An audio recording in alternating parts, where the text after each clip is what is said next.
Alors, je suis Marie-Pierre Boutin, je suis directrice commerciale et marketing de Planet Observer. C'est une PME qui est spécialisée dans le traitement des données géospatiales. Donc, on produit des bases de données cartographiques à la fois en 2D, donc à partir d'imagerie satellite, et également en 3D à partir de données d'élévation. Donc, ça va permettre de cartographier la Terre entière dans ces 3 dimensions.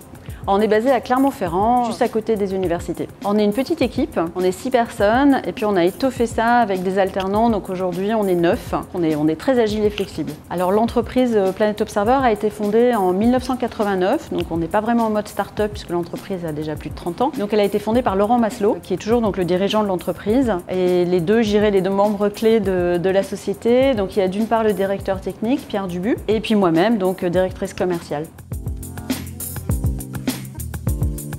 Notre solution, c'est effectivement de proposer de la donnée géospatiale, donc de la donnée cartographique, qui va permettre d'apporter de l'information géographique, c'est-à-dire de décoder les paysages et les territoires. Donc ce sont des données qui vont être utilisées comme outils d'aide à la décision, que ce soit pour des applications civiles ou également des usages militaires sur des systèmes de préparation de missions ou également des solutions de simulation de vol. C'est vraiment de la data. On est sur des bases de données numériques avec des résolutions différentes, moyenne résolution jusqu'à la très haute résolution, donc on va cartographier les objets de façon très fine. Et donc notre produit, en fait, c'est de mettre à disposition ces bases de données numériques à nos clients qui vont les intégrer dans leurs propres outils. Ces bases de données cartographiques que l'on produit, elles ont une couverture mondiale. Alors certes, on n'attaque pas la Terre entière, ça serait un challenge un peu exagéré. On va se concentrer sur les marchés européens tout d'abord, nord-américains et également sur la zone Asie-Pacifique. C'est un marché qui est vraiment en expansion parce qu'aujourd'hui, la donnée géospatiale et globalement, on va dire, les données cartographiques, elles sont partout.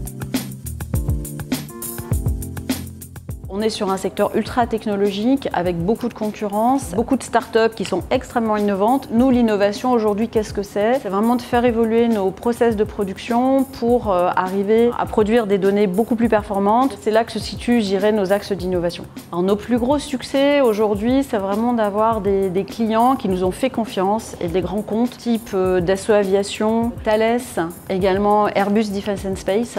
Ce sont des clients qui intègrent nos données imagerie satellite et données d'élévation dans des solutions civiles, dans des solutions militaires. Donc on est très fiers effectivement de travailler avec eux. Alors notre challenge aujourd'hui, c'est effectivement de consolider notre positionnement dans ce marché hyper concurrentiel, de le consolider à la fois donc, en France, mais également sur les marchés internationaux, en Europe et aux États-Unis. Notre challenge en fait, ça serait effectivement d'arriver à intégrer nos données dans toutes les applications qui existent, que ce soit en B2B ou en B2C, et qui sont basées sur de la donnée géospatiale. Bon, il y en a beaucoup aujourd'hui, donc on n'est pas sûr d'arriver à atteindre ce challenge-là, mais en tout cas, on a du boulot. On a un axe de développement produit et de nouveaux services avec donc des lancements de nouvelles données plus performantes, plus précises. Et on a également un axe de déploiement commercial, principalement sur le marché nord-américain, avec de nouveaux partenaires qui vont nous permettre de consolider et puis surtout de développer en fait notre présence sur ce marché.